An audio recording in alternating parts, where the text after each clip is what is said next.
everyone, Donna here. I am the owner here at Bookkeeping Made Simple, and I am going to adjust this camera just one more time. Sorry. I never feel like I'm looking into the camera because I'm looking at my picture. So I have to get everything lined up. So I'm the owner here at Bookkeeping Made Simple. I'm sure hopefully a lot of you have seen my videos. I've done quite a number of them over the past couple of years as I've really tried to get the blogging and the video dialed in. I've had times when I've done really well with putting them out regularly, and then I've had times when I just have not. And that's usually because life does, it has a tendency to get in the way. Just as an update from the last time I was on video, we've had a lot going on, and I don't know how much of an update I want to give because things are still kind of up in the air. If you remember, I was down in Mesquite for a little bit in April, May, March. I think it was the first week of April. And within just a few weeks of that, we had to go get Christopher. It just didn't work out for his health to have him down there. And that's just the way that is. So there's things happen. Life does happen. I hope everybody understands that because life happens to all of us, and sometimes it's a lot to deal with. So this is going to be kind of an insane week for exactly that reason. I've had a staff member who's dealing with life happening to her, and that's just, like I said, it's just the way it is. You can't really do much about that. But I want to talk about remote work. That is very much people's concern. I've seen so many articles coming out on this, and it's interesting to me because I have worked and managed teams remotely for 20 years. And so as everybody scurried into their homes in March of 2020 and only sent out for, we were only going to the grocery store, we were having DoorDash, not us, we were living life normally, but people were only having DoorDash, they were only going to the store, they were only, they really, they weren't going into the office anymore. And for me, and for my staff, very little changed because one, I've always worked from home. I have worked from home since the early 2000s.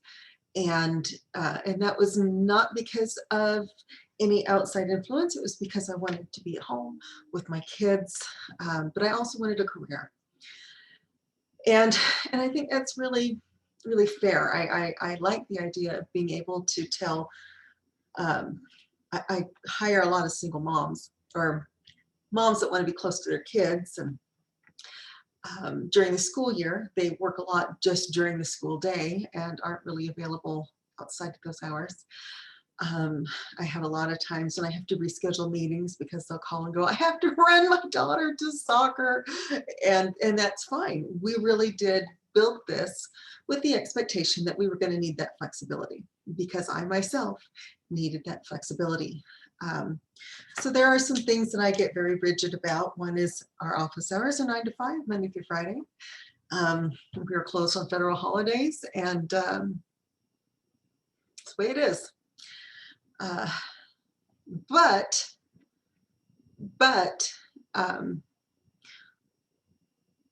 the staff has quite a bit of flexibility, and we do that on purpose. As you read the blog post for today, this is going to be going into, I talk a little bit about, and this was later in 2020, and even in the beginning of 2021, I have heard people, business owners, complain that they don't want their staff to work from home because, well, they might need to clean the kitchen, or they might need to put the load of laundry in, or they might have Amazon deliveries coming to the house, or they just might not be micromanaged. And I think that's a big part of why this is not everybody. I've also talked to business owners who stayed open during the whole pandemic because they felt like they could best serve their clients that way, but they also did allow their staff to work from home at least some of the time. And I myself, I'm in favor of a hybrid. Some people don't do so well in an office, excuse me. Some people don't do well in a work from home setting. Most of the people that I know that don't like work from home are men. They like to have that boundary between work and home. And I'm going to leave and I'm going to go to the office. When I leave the house and I go to the office, they kind of set their mind to work. And my boyfriend's one of these. He leaves and he's on work. And he does not reset back to home until he's on his way driving home. And so during the work day, unless it's an emergency, I try not to reach out to him. I don't chat with him on Messenger very much. I'll talk to him about emergencies. But there's some things we do need to talk about that's best sent over Messenger, but I'm not looking for a lot of validation from him for during the workday because he's busy. He's focused on work. And I'm kind of the same way. When I'm working, I'm focused on work, but I don't need the commute to do that. I started working from home because I needed a way to be home with my kids and continue to have my career. And that was actually even why I got into accounting, because everything was computer-based. And so if it's computer-based, well, I can buy the software. And if I can afford to buy the software and I can run it and I can send emails, I can work from home. And to be honest, I figured that out about the time the movie War Games came out. I saw my first modem. I thought that was the greatest things ever. And I knew that this was going to be a huge revolution for women for the way that they work from home. I've been really surprised that it's taken this long. And I think that's a lot to do with how women are. I have 5 sisters, so I can kind of, I've worked in an all-women office and I did not enjoy that. But in order to run a remote team, the first thing you have to give up is the idea of micromanaging. You cannot micromanage a remote team. You cannot, it's totally counterproductive to even have a remote team or even have a team if you're going to micromanage everything they do every minute of the day. And I know a lot of bosses that like to do that because they feel important. I'm not one of them. I am one that I talk about the vision for the company. And the big vision that I have for the company is just to create an entirely different way of approaching bookkeeping. Now, most bookkeepers, if they're self-employed, that's all they are. They're self-employed. It's themselves and their clients and no staff and no, they're just looking for a way to pay the bills. And that's great. That's actually how I started. And I totally support that. But they're not really looking to build a business. That's a ton of work to be the boss and hire staff and do the training and everything that goes into building a business. It is a tremendous amount of work. I don't work 8-hour days, by the way. I start working, I get up at 4:30 in the morning and I work until, I don't sleep much.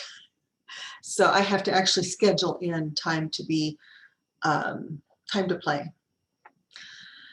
So I have heard bosses complain that, well, I can't have a remote team because they will do a load of laundry. I can't have a remote team because they're going to want to do housework while they're home. I can't have a remote team because they're going to be interrupted. Because they're mothers or their parents who have children at home during the day. To be fair, there's fathers that do that too. And the very first thing you have to give up is the idea that you're going to manage every minute of your employees' days. If you could do it, there's no point in even having a team. You might as well just do the work yourself. The best way to handle this is, one, I do like the idea of a hybrid solution. I like the idea, especially for my profession, we are starting to look into this, of having an office available. So as the boss, my kids are grown. I don't need a home office like I did when they were little. As a boss, I would then, I would have a home office for some of the time, but I would commute into the office and be available to clients, to walk-ins, to talk to people as needed, to do trainings, to train new employees. It's so much easier to do that in a dedicated office. There's a lot of things that offices are really good for when they're outside of your home. I don't necessarily like giving out my home address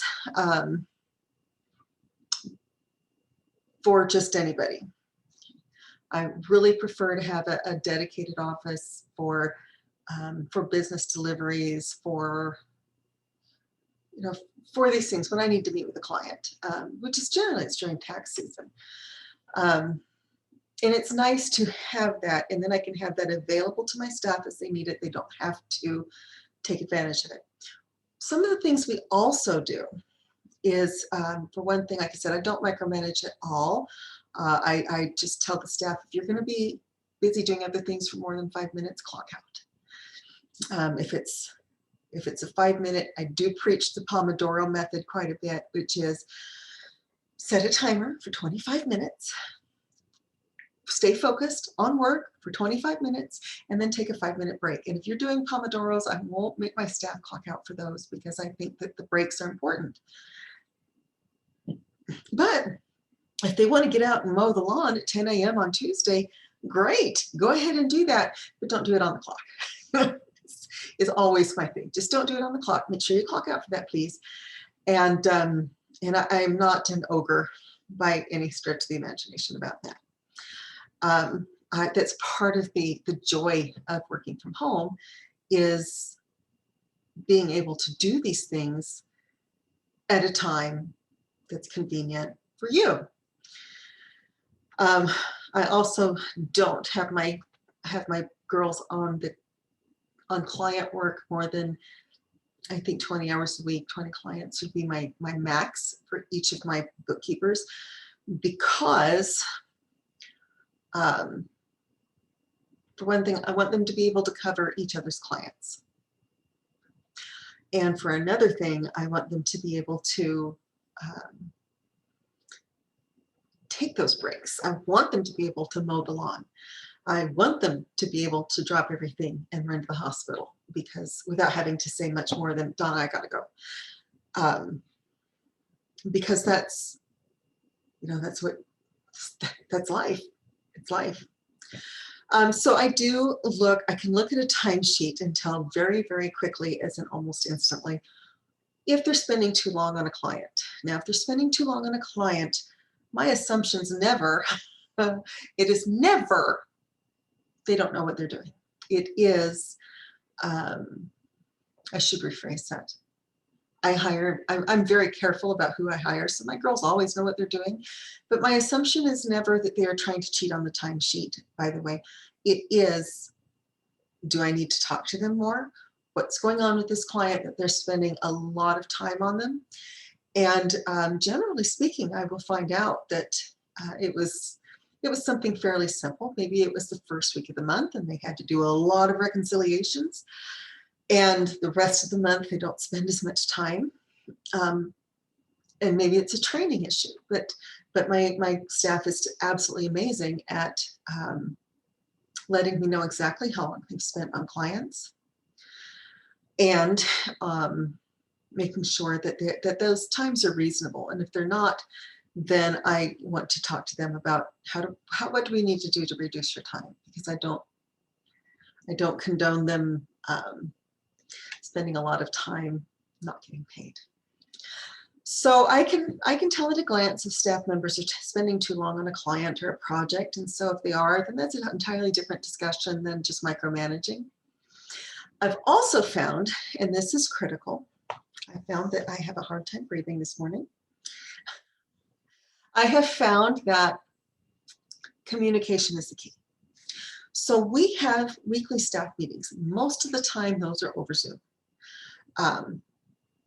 We do have, all of them are local to me, so that we can go to lunch as a group.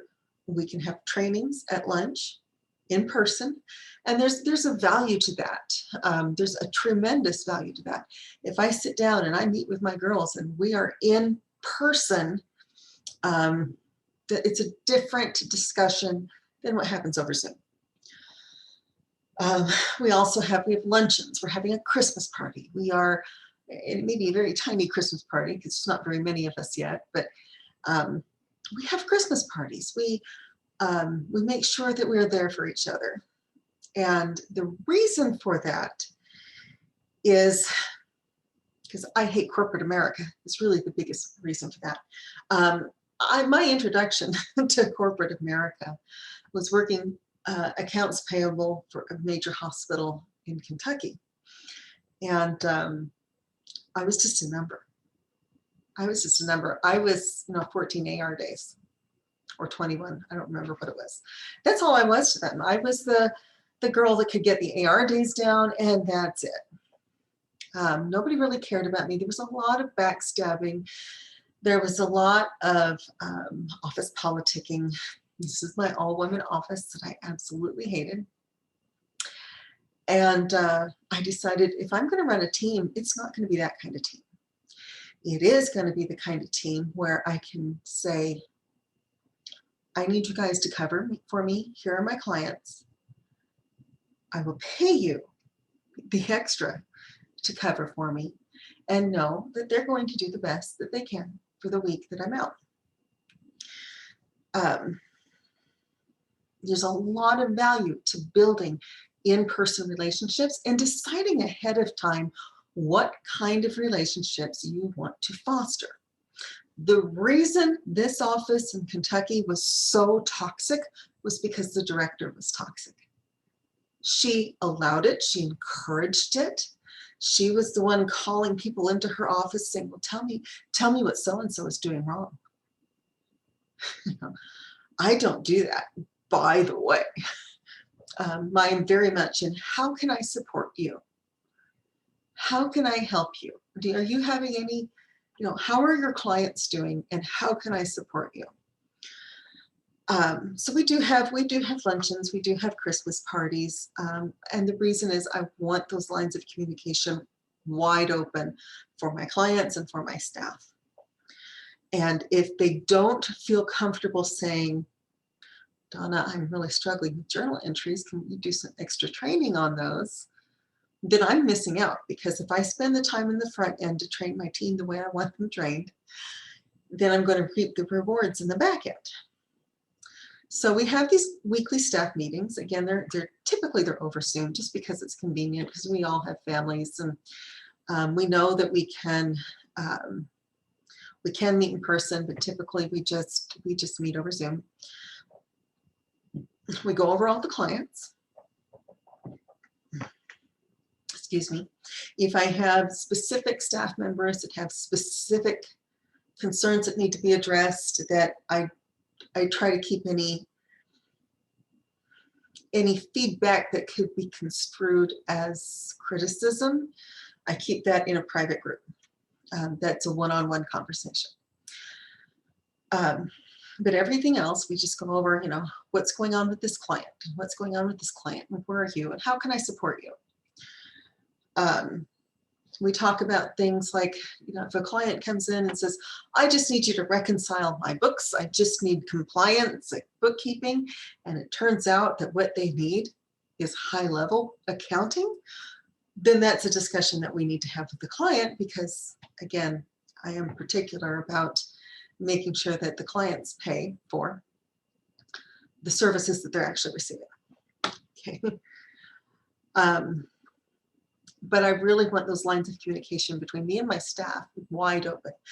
That does a lot for me as the boss. That helps me know where all the clients are. If the client calls me and says, I'm having problems with my bookkeeper,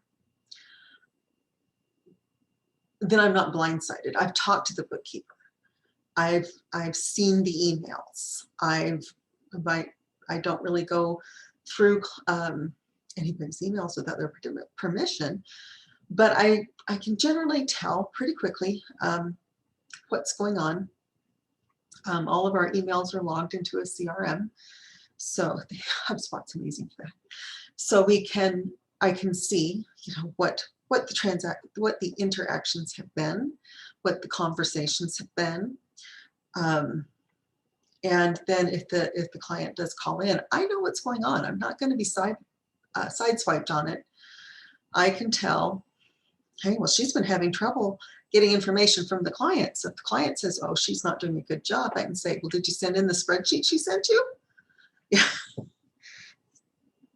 Or I can see, oh, there's not much communication going on here. And then I will schedule a review call with the client so that we can head things off at the pass and make sure that we are doing the job the client wants. So by the way, and this is not, there's no criticism of my staff on this. They are amazing, amazing people. So because of this, and because I hold very, very little judgment, it's always, how can I help you do better next time? They're comfortable then reaching out and saying, something has come up, I'm going to need a little bit of help. Would you please do this? Would you cover this call? Would you talk to this client and let them know what's going on? Building a whole team focused on client success and client services has been my biggest goal. I have talked to so many clients and potential clients who have said, I had a great tax accountant, I had a great bookkeeper, and then they wouldn't return my calls. They didn't answer the phone. I didn't know how to reach them anymore. Something's happened. They're gone. And I just don't know what to do. So that's when I decided I'm going to build a whole team. I really want to be able to say, here's the office number. If you can't reach your bookkeeper at her direct line, you call the office number and talk to whoever answers the phone, and they will be able to help you. So, or get you to the right person, or, we're going to reuse that number. So if one staff member leaves, another one comes in, she will be able to help you. And that way we never have this problem of my bookkeeper vanished. It's already covered. If you are interested in having our team help you with your books, give us a call. Our number is 801-692-0032. And whoever answers the phone is going to be able to help you. Thanks very much, everyone. You have a great day.